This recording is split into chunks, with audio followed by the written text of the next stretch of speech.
स्वभाव जर माणसाच्या मनापर्यंत पोहोचला तरच ते चांगलं नातं तयार होतं, नाहीतर ती नुसती ओळख बनूनच राहते.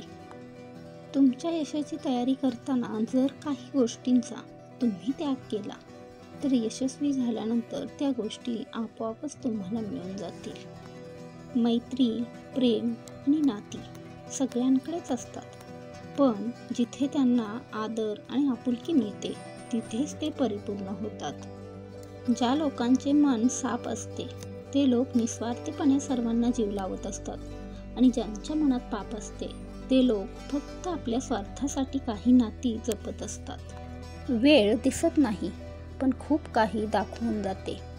आपलेपणा दाखवणारे बरेच असतात, पण वेळ आपलेपणा दाखवणारेही काही वेळेस खोटे असतात हेही दाखवते.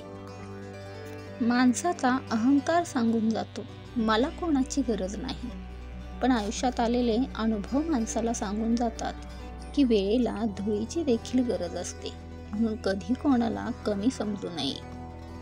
आपल्याला फसवणाऱ्या माणसाला एक वेळ दुसरी संधी द्या, पण जर दुसऱ्यांदाही फसवलं तर मात्र तिसऱ्या संधीचा विचारही मनात आणू नका, नाहीतर जाणून बुजून स्वतःच्याच पायावर कुऱ्हाड मारून घेतल्यासारखे तुम्हाला अनुभव वाटायला येतील.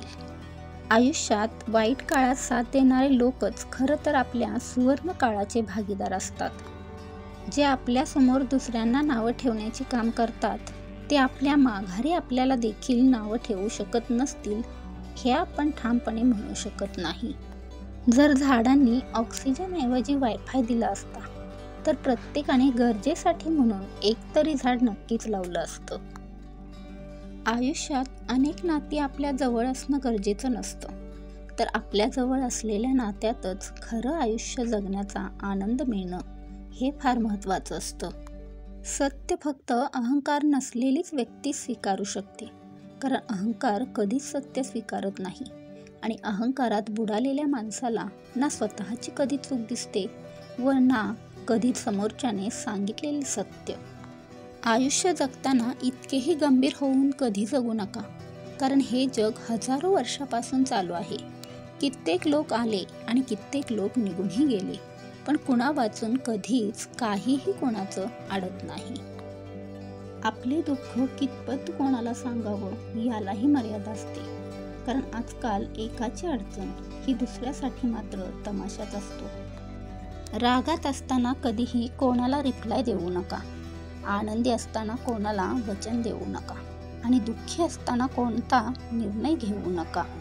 सुविचार कसे वाटले ते मला कमेंटमध्ये नक्की लिहून सांगा.